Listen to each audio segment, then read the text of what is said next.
Welcome back to the deep dive. Today we are shifting gears pretty significantly. We are. We're not just exploring a topic for general curiosity. We are on a very specific mission.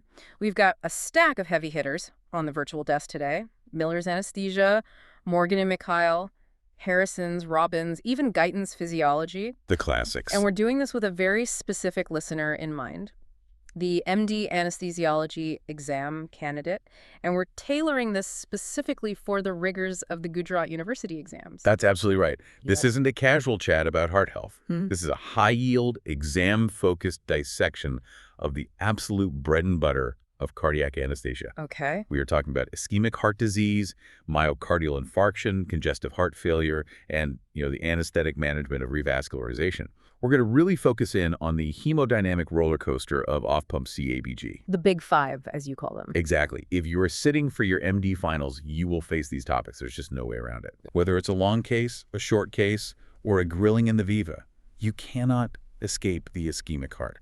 And the examiners, well, they know exactly where all the traps are. I can imagine. Oh, yes. They love to probe the physiology of oxygen supply versus demand until the candidate just, cracks. Well, our goal today is to make sure our listener doesn't crack. We're going to try and synthesize these huge textbooks into a cohesive narrative that covers the pathophysiology, the pharmacology, and, of course, the practical anesthetic management. And we should be clear. Go on. We are strictly sticking to the provided source material, so everything we discuss today is absolutely fair game for the exam. Perfect. So let's start at the very beginning, the introduction. How do we define ischemic heart disease, or IHD, in a way that would satisfy both a pathologist and an anesthesiologist in a Viva? That's the key question. If you look at Robbins or Harrison's, the definition is fundamentally about an imbalance. It's that simple. IHD is a group of pathophysiological syndromes that result from myocardial ischemia, which is itself an imbalance between the supply of oxygenated blood and the myocardial demand for it. So it's a supply-demand problem. That's it. And in more than 90% of cases, this is due to reduced coronary blood flow, which is almost always because of obstructive atherosclerosis. So it's essentially a plumbing problem, but one with huge systemic consequences. And what's the burden of this disease? Why is it so important for us? Well, it's massive. It's the leading cause of death worldwide. Yep. But for the anesthesiologist, the burden is that these patients they're everywhere. Right, they're not just in the cardiac OT. Not at all. They're coming for gallbladders, for hips, for cataracts. You have to manage the ischemic heart in non-cardiac surgery just as often as you do in cardiac surgery. So you need to be able to visualize the whole spectrum of the disease. Precisely. You have to see it as a progression. It moves from angina pectoris, which is sort of the warning sign, to an acute myocardial infarction, or MI. From there, it can become chronic IHD, and finally it can lead to congestive heart failure, CHF, or even sudden cardiac death. In revascularization, things like CABG or PCI, that's the intervention that tries to halt that whole progression. That's the goal, to restore the supply side of the equation. And that brings us right to the core physiology. Let's call this section 2, the mechanics of ischemic heart disease. There's a golden rule in cardiac anesthesia, and it's derived directly from this physiology of supply and demand. If you remember nothing else from this deep dive, remember this. I'm ready. The heart is an aerobic organ. It has virtually no capacity for anaerobic metabolism. It cannot tolerate an oxygen debt. Your job, as the anesthesiologist, is to balance the ledger. Okay, let's unpack that ledger then. The supply-demand mismatch. I know examiners love asking about the determinants of myocardial oxygen demand, so what are they? What's on that side of the ledger? There are 3 big ones, and you need to be able to list them, probably in order of importance for the exam. Okay. First is heart rate. Second is wall tension. And third is contractility. Why is heart rate number 1? That seems almost too simple. It's number 1 because it's a double agent. It's insidious. A double agent? How so? It attacks both sides of the equation. Tachycardia obviously increases demand because the heart is working harder and faster. That's intuitive. Right, more beats per minute, more oxygen use. Exactly. But, and this is the crucial part that you must explain, it also drastically reduces supply. How does it reduce supply? The left ventricle is perfused almost entirely during diastole, when the heart is relaxing. Okay. When the heart beats faster, the diastolic time, the filling time for the coronaries, gets shorter and shorter.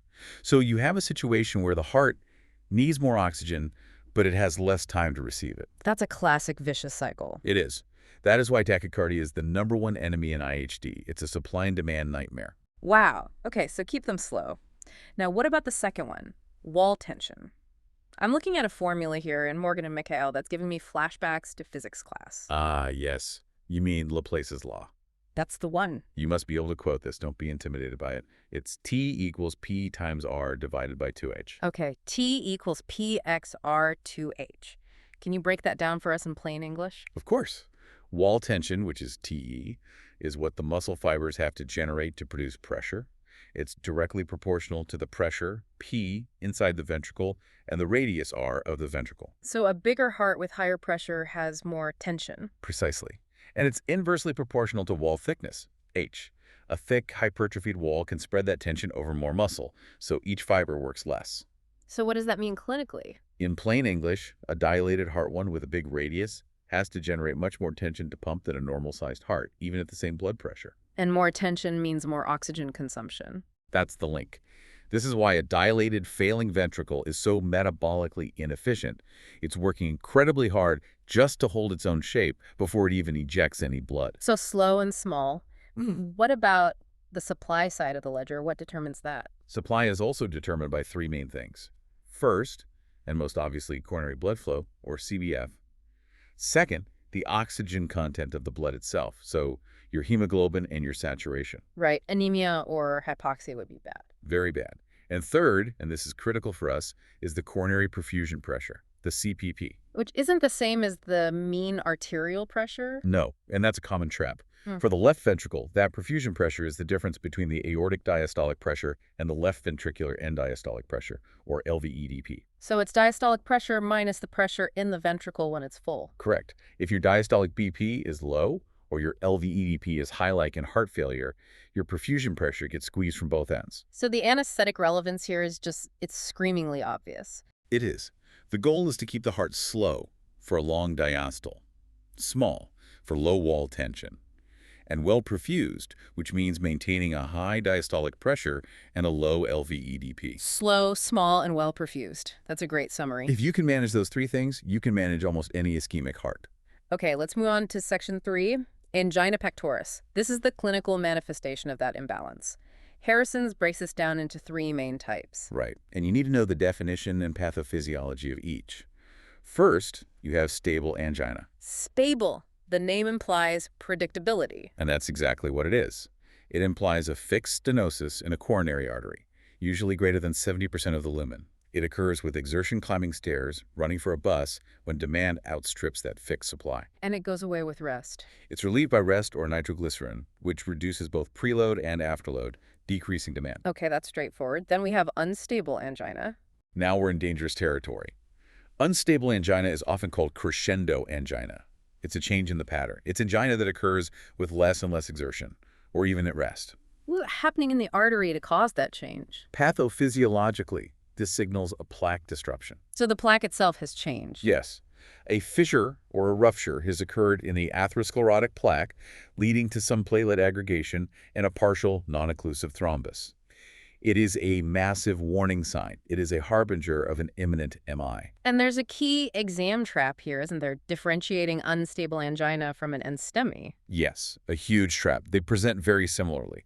The one thing that differentiates them is the presence of biomarkers. Troponins. Exactly. And STEMI, by definition, has caused enough myocardial necrosis to release troponins into the bloodstream. Unstable angina has not.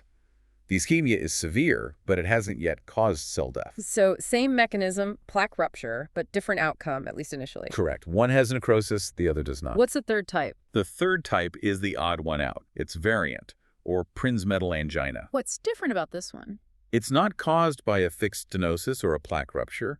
It's caused by coronary vasospasm. The artery itself constricts. So it can happen in a perfectly clean artery. It can, though it often occurs near an area of some non-obstructive plaque. It typically happens at rest, often at night, and can affect younger patients without the classic risk factors. And the key exam differentiator on an ECG? The key is that it can cause transient ST elevation. Elevation, not depression. Yes, elevation. Because the spasm can be so severe that it causes transmural ischemia, just like a full occlusion from a thrombus. But the key is that it's transient, and it reverses completely with vasodilators like nitrates. So from an anesthetic perspective, if you know your patient has Prinzmetal angina, you want to avoid anything that could trigger a spasm. Absolutely. You need to avoid high doses of alpha agonists like phenylephrine. You avoid hyperventilation because the resulting outflows can cause vasoconstriction. And you ensure a very deep, stable level of anesthesia to block sympathetic reflexes. Right. Which brings us nicely to section 4. The general precipitating factors for myocardial ischemia. We've already hammered tachycardia. What else is on the list of enemies for the anesthesiologist? Well, blood pressure is a big one. Hypertension is a bit of a double-edged sword. How so? On one hand, a higher diastolic pressure is good for coronary perfusion. That's the supply side. What? But a higher systolic pressure increases afterload.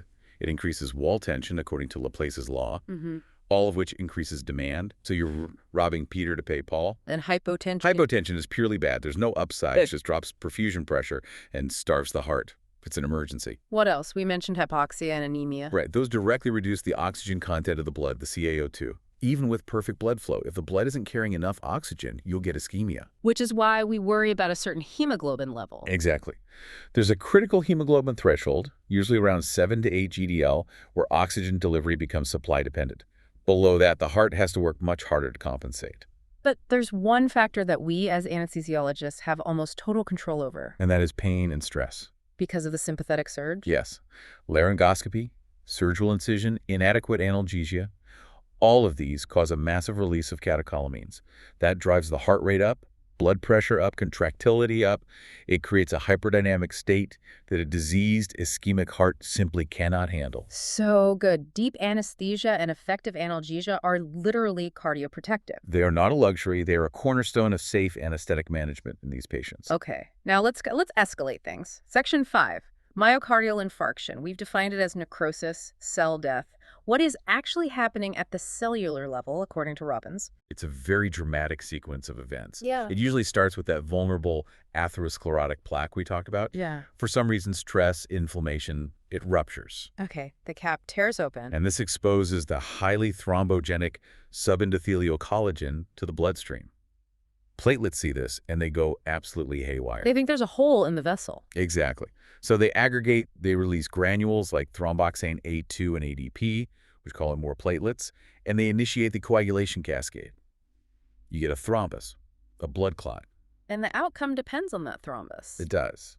If that thrombus completely occludes the vessel for a significant period, you get a STEMI and ST elevation MI. The entire wall thickness from endocardium to epicardium becomes necrotic, transmural necrosis. And if it's not a full occlusion? If it's an incomplete occlusion, or if it occludes and then spontaneously laces, you might get an NSTEMI, a non-ST elevation MI. Here, the necrosis is typically limited to the subendocardium, the inner layer of the heart wall, which is most vulnerable to ischemia. And this leads to both electrical and mechanical consequences. Immediately. Electrically, ischemic and necrotic tissue has an altered resting membrane potential. This creates a current of injury between it and the normal tissue, which is what we see as ST changes on the ECG. And it makes the heart irritable. Extremely irritable. You get PVCs, ventricular tachycardia, even ventricular fibrillation. And mechanically, it's simple. Dead muscle doesn't contract. Which leads to pump failure. Into our next section, the physiological changes following an MI. It's not just that a piece of muscle is dead.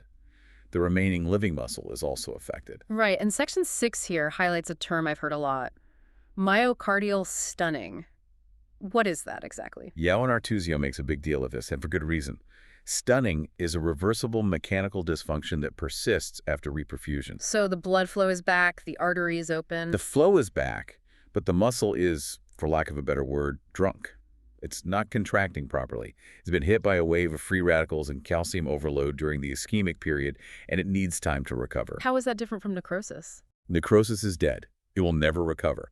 Stunning is alive but dysfunctional, and it will recover, given time or sometimes with the help of inotropes. And there's another term, hibernation. Right. Hibernation is a chronic state. This is myocardium that is subjected to chronic low blood flow. To survive, it downregulates its function. It goes into a state of suspended animation. It's viable, but it's not contracting. But if you restore blood flow... If you revascularize it with a bypass graft, it wakes up and starts contracting again. This is a key concept. A patient might have a very low ejection fraction before CABG, but if a lot of that dysfunctional muscle is hibernating rather than dead, their EF can improve dramatically after surgery. That's a huge anesthetic implication for assessing post-op recovery. Huge. It tells you there's potential for recovery. So after an MI, what's the risk of another one? It's highest in the immediate post-MI period, the first few weeks. The inflammatory environment in the coronaries is still active. The plaque that ruptured might still be unstable. And this directly dictates the timing of any subsequent elective surgery, which brings us to Section 7. Anesthesia after recent MI. Okay, I've heard the old 6-month rule. Is that still the standard we should quote in an exam? It's good to know the history. A famous study by Tarhan in the 70s showed very high reinfarction rates, up to 30%, if surgery was within 3 months of an MI, and it only came down after 6 months. But things have changed. Things have changed dramatically. Modern STEMI guidelines are much more nuanced. They've moved away from a rigid timeline and towards a focus on risk stratification. So it's not just when, it's what happened after. Precisely. If the patient had an MI and received no intervention, no revascularization, you were very cautious. But if they had a successful PCI and are now symptom-free, the risk is much lower. So what are the modern timelines? If they just had a balloon angioplasty with no stent, the consensus is to wait about 2 weeks for the vessel to heal. If they got a bare metal stent or BMS, you should wait at least 30 days. And the big one, the drug-eluting stent or DES. For a DES, the ideal waiting period is 6 months, sometimes even a year, because of the need for dual antiplatelet therapy. So if you're in an exam and you're asked about a patient with a recent MI, the safe exam answer is you need to fully assess the patient's current status. You check for the 3 R's. Recurrent angina, remodeling meaning signs of heart failure, and residual ischemia. If they're stable, have good functional capacity, and the surgery is urgent, you don't necessarily need to wait 6 months anymore. Okay, that's a much more intelligent answer. Let's move to Section 8, congestive heart failure, or CHF. This is often the end stage of IHD. How does Harrison's define it? The classic definition is the failure of the heart to pump blood at a rate that's commensurate with the requirements of the metabolizing tissues. Okay. Or being able to do so only at elevated filling pressures. That last part is key. The elevated pressures. Yes. The heart might be maintaining a normal cardiac output, but it's doing so at the cost of having very high pressures inside its chambers, which leads to congestion in the lungs and periphery. We hear a lot about systolic versus diastolic dysfunction. What's the difference? Systolic dysfunction is classic pump failure. The muscle is weak, it can't contract properly. This results in a reduced ejection fraction, or EF. And diastolic. Diastolic dysfunction is a filling failure. The ES might be preserved, but the ventricle is stiff and non-compliant. It can't relax properly to accept blood. So the pressure builds up even with a small amount of volume. Exactly. And importantly, ischemia often causes diastolic dysfunction first, because myocardial relaxation is an active, energy-requiring process. A stiff ventricle is an early sign of trouble. Guyton describes a vicious cycle here involving neurohormonal activation. Can you walk us through that? This is critical to understanding CHF. When cardiac output drops, the body's baroreceptors sense this, and they panic. They activate the sympathetic nervous system and the renin-angiotensin-aldosterone system, or RAAS. The body's fight or flight and fluid retention systems. Yes. In a healthy person with blood loss, this is life-saving. It causes vasoconstriction to maintain blood pressure and tells the kidneys to retain salt and water to restore volume. But in a failing heart? In a failing heart, it's disastrous. The vasoconstriction increases the afterload, the resistance the weak heart has to pump against, which makes it fail even more. The fluid retention causes pulmonary congestion and edema, so the heart fails more, which triggers even more sympathetic drive, and it just spirals downwards. A truly vicious cycle. Which leads us to Section 9, the anesthetic implications of CHF.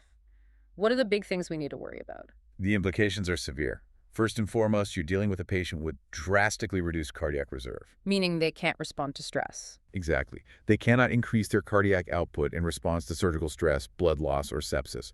They are living on the edge of their Starling curve. Okay, what's second? Second is the risk of pulmonary edema. They are incredibly volume sensitive.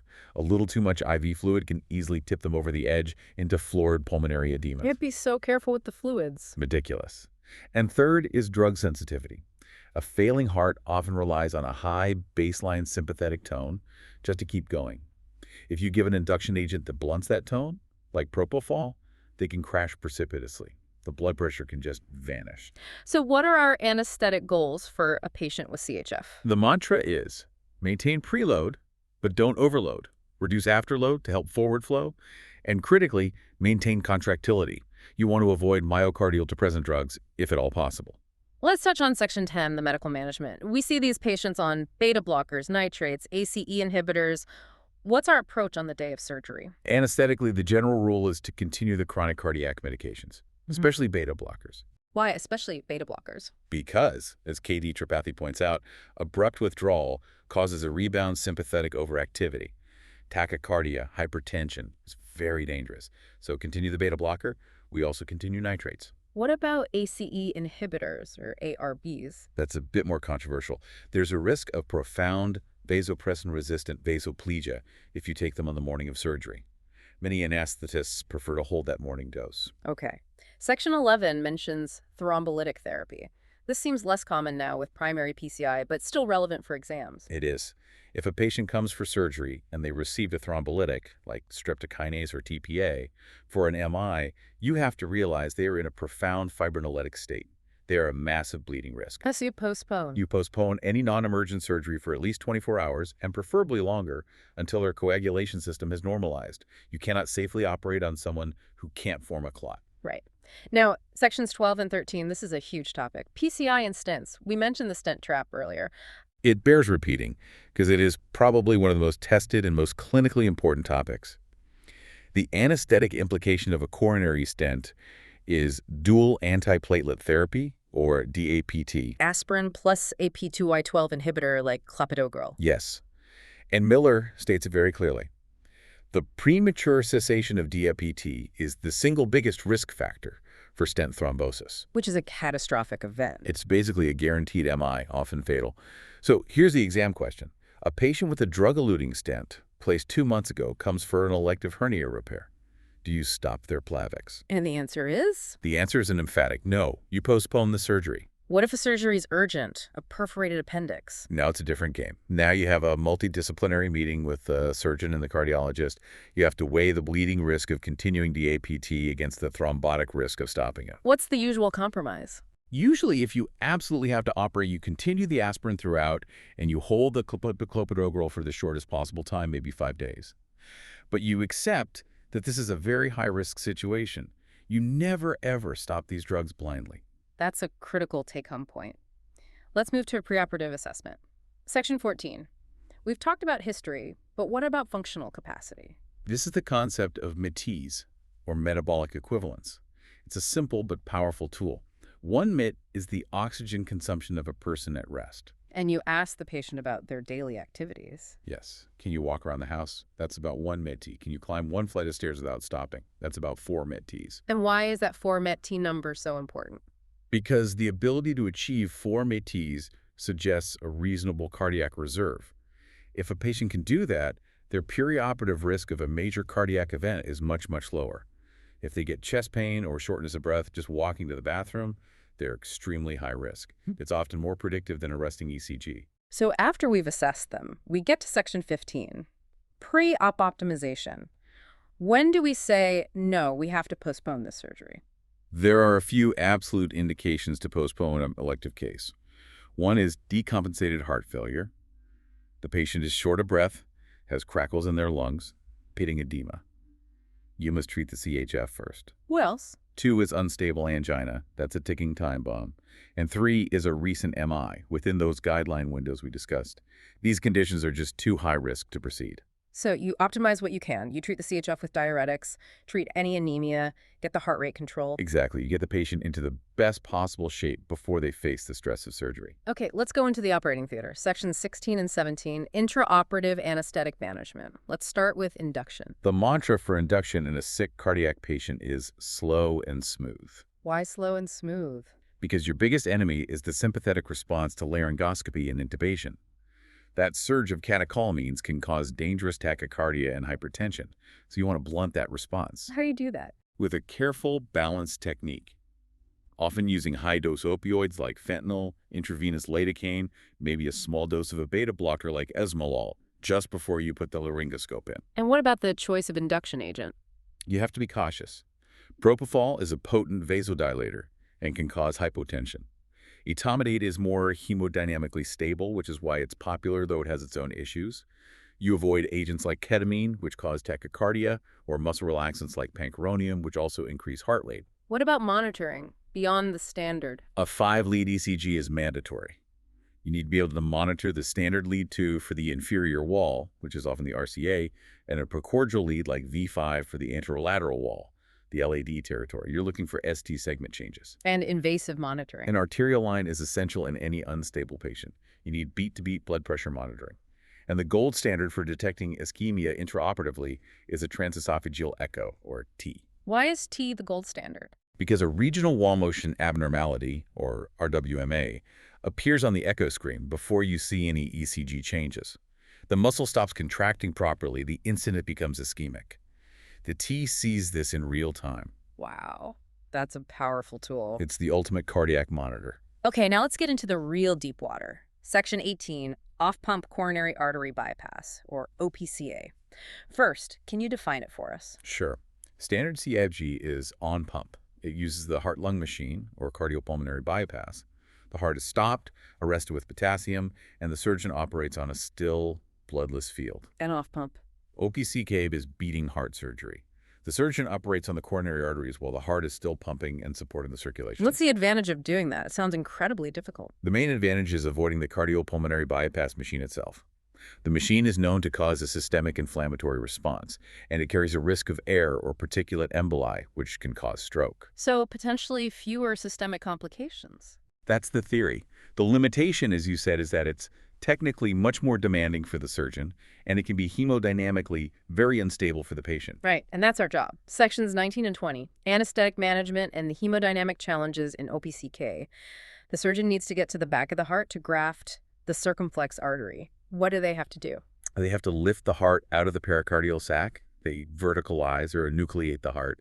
They lift the apex up and twist it towards the patient's right shoulder. I can just picture that. That can't be good for hemodynamics. It's a planned hemodynamic catastrophe. It causes what we call a hemodynamic crash, and it happens for 3 main reasons. Okay, what's reason number 1? 1, valvular distortion. As you lift and twist the heart, the mitral and tricuspid annuli are warped out of shape. This causes acute, severe valvular regurgitation. So the heart is pumping blood backwards into the atria? A lot of it. 2, Right ventricular compression. The heart is physically squashed against the sternum and pericardium, which compresses the thin-walled RV. so the RV can't fill? It can't fill, and it can't pump. And 3, kinking of the great veins.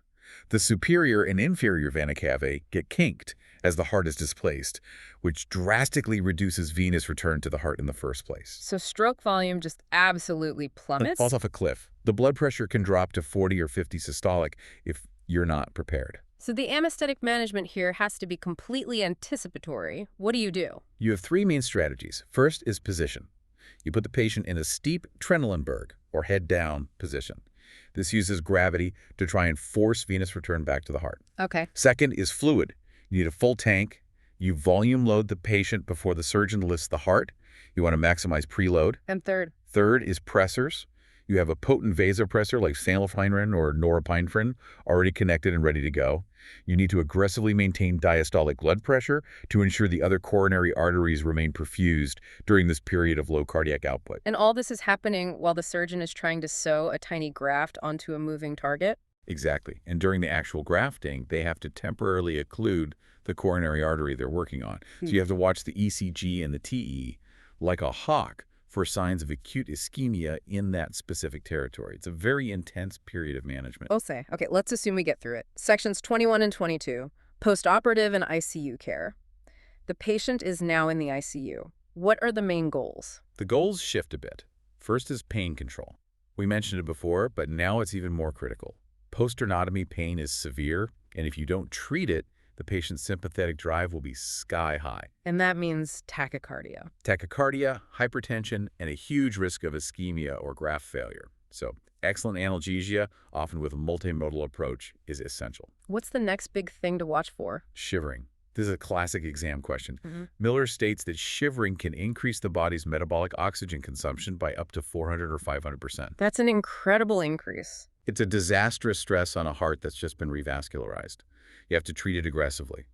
Warm the patient with forced air warmers, and you can give medications like pethidine or meperidine, which has a specific anti-shivering effect. And what about their hemodynamics? You're watching for low cardiac output syndrome. If the myocardium was stunned from the surgery, or if the revascularization isn't perfect, the heart might fail. You need to be ready to support it with inotropes like dobutamine or milrinone, or even mechanical support like an intra-aortic balloon pump, the IABP. Okay, let's try to synthesize some of this for the exam. Section 23 suggests using comparison tables. Let's do a quick fire round. Angina versus MI. Angina is reversible ischemia. MI is irreversible necrosis. Angina has negative cardiac biomarkers. MI has positive biomarkers. On-pump versus off-pump CABG. On-pump gives you superior surgical visibility and a still heart, but at the risk of stroke and a systemic inflammatory response. And off-pump. Off-pump has a lower stroke risk and avoids inflammation, but at the cost of hemodynamic instability during heart positioning and a potential for less complete revascularization. Okay, that's clear. Section 24, common exam questions and Viva traps.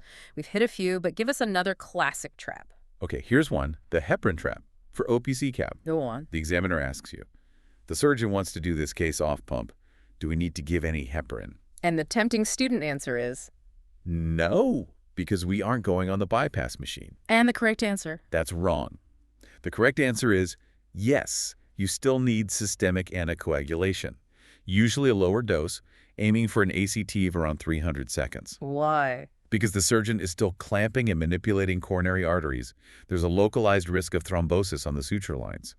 Plus, and this is the crucial safety point, if the patient crashes hemodynamically and needs to go on-pumped emergently, you must be fully heparinized and ready to go. You can't waste time drawing up drugs in a crisis. Brilliant. That's a great practical point. What about the PCI trap again, just to be sure? Okay. Patient had a stent 3 weeks ago. Comes in with urgent cholecystitis. What do you do with the Plavix? The bad answer is just stop it. The bad answer is a simple stop it or continue it. The good answer shows you understand the dilemma. You say, this is a high-risk situation for both bleeding and stent thrombosis. I would have an urgent discussion with the surgeon and cardiologist. Ideally, we would continue aspirin and consider the risks and benefits of holding the Plavix for the shortest possible time, acknowledging the significant risk of stent thrombosis. It's about showing your thought process, not just a fact. Always. Okay, final section 25, diagrams. If a candidate is asked to draw something in a Viva to explain a concept, what should they be prepared to draw? 2 diagrams are absolute gold. First, the supply-demand balance scale. Like the scales of justice. Exactly. Draw a simple scale. On the left side, put supply and list the determinants. Coronary blood flow, diastolic time, O2 content. On the right side, put demand and list heart rate, wall tension, contractility. Then you can show how tachycardia tips the scales towards ischemia. It's simple, visual, and powerful. What's the second one? The second, if you're feeling confident, is the left ventricular pressure volume loop. Ah, the PV loop. Yes. If you can draw a normal loop and then show how an ischemic loop gets shifted up and to the right because the ventricle gets stiffer, and how a failing loop gets narrower because the stroke volume decreases. If you can explain that, you basically own the room. You've demonstrated a deep understanding of cardiac physiology. That brings us to the end. We've covered the entire journey, from the first plaque to the first chest pain, all the way to the ICU recovery after a major surgery. We have. It's a lot of material. To our listener preparing for the Gujarat University exam, you have the sources, you now understand the physiology. I think the key is to always focus on the why. Why is tachycardia bad? Why do we put the patient head down in OPCA? That's the secret. Don't just memorize facts. Understand the principles. At the end of the day, you are the guardian of that coronary perfusion pressure. Your job is to protect the myocardium. Keep studying, keep integrating, and go ace that exam. Good luck. Thanks for listening to The Deep Dive.